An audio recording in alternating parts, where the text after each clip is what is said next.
be and happy. Yes. Because you can be in a lot of different moods. Be happy. Be easy on yourself. Be. Follow the path of least resistance.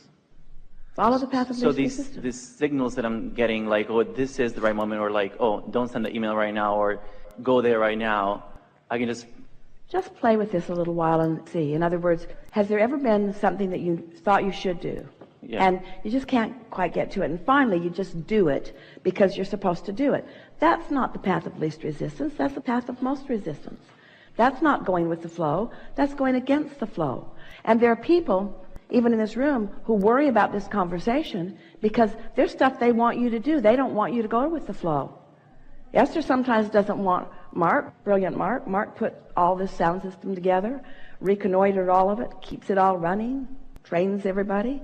In other words, she wants Mark to do his job. She doesn't want him out pleasing himself.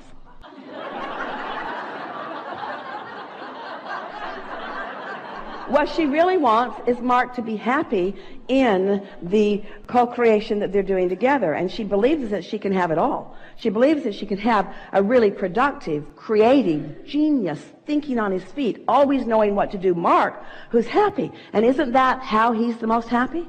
So there's no cross current going on, you see.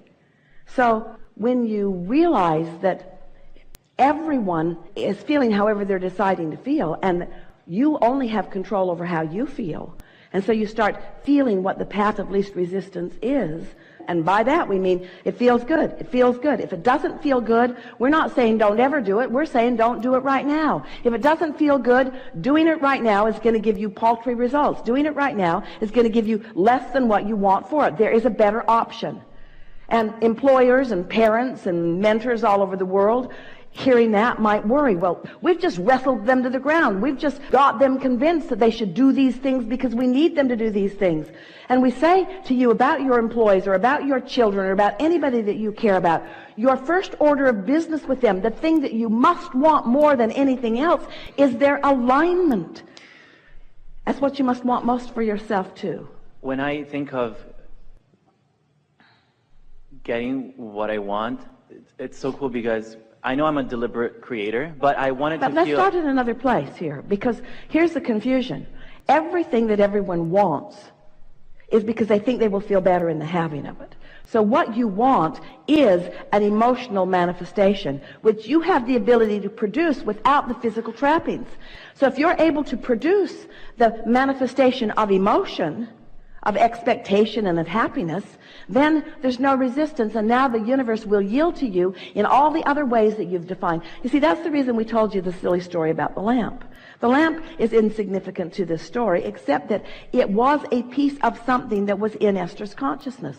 There was a lamp. It was a physical lamp. It was in the closet. It's too beautiful to be in the closet. It ought to be out there where somebody's really enjoying it. She found a lamp that she likes more for the spot that she had purchased that lamp for. In other words, there isn't anything very significant about that, and yet it is a lamp that mattered to Esther in some way. And the universe does not care how big or small in the scheme of all of the desires in the world anything is, because the universe has the ability to yield it all to you. You don't have to give up something for something else.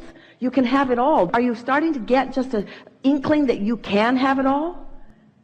Are you standing in a place where there's so much that you want that you're not having, that these words don't mean anything to you? Or have you had enough experiences where you are understanding that there is an orchestrational thing that's going on, that you are the object of very blessed attention, and that you can have it all. You can have it all, and you can have it all the time.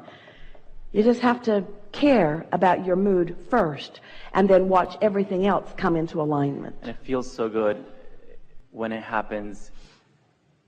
I don't want to say in an unexpected way, but it's sort of magical, and it's just much more enjoyable. And like my ride here was just so much better than a planned ride would have been. It was just... Well, don't misunderstand. That was a planned ride. You're just not understanding when you made the plan. You see, you've been making the plans. You feel the vortex full of your plans. The plan is there. And the source within you has the ability to know the plan that you've made. But you keep messing up your own plans by trying to micromanage everything, and by too often saying what you don't want, which holds you in a vibrational resistance to what you do want. So now let's go back to this lamp story. Everything around that was fun. Esther was with the most fun person she knows, talking about another most fun person she knows. They had gone irresponsibly to a place that's really fun for Esther to be. And they were playing with the other fun people who were in the shop who always liked to see Esther come. So it was fun, fun, fun, fun, riding on a current of fun. Everyone around was sort of swept up in the fun.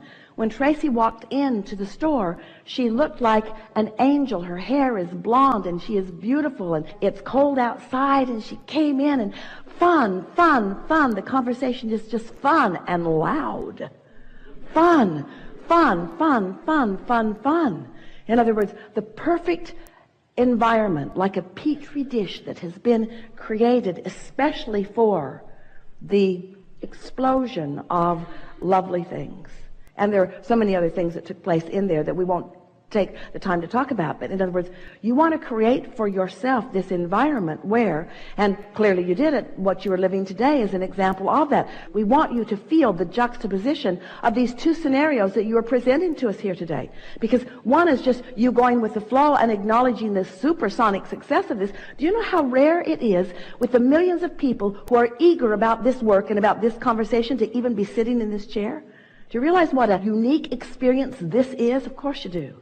And so here you are experiencing this experience on the heels of just following your bliss, just following your bliss, just following your bliss, just following your bliss. We want this conversation to have been a sort of reorientation for you. We want you to start giving yourself permission to go where the fun is, to follow the path of least resistance, to go where you believe you will feel the best.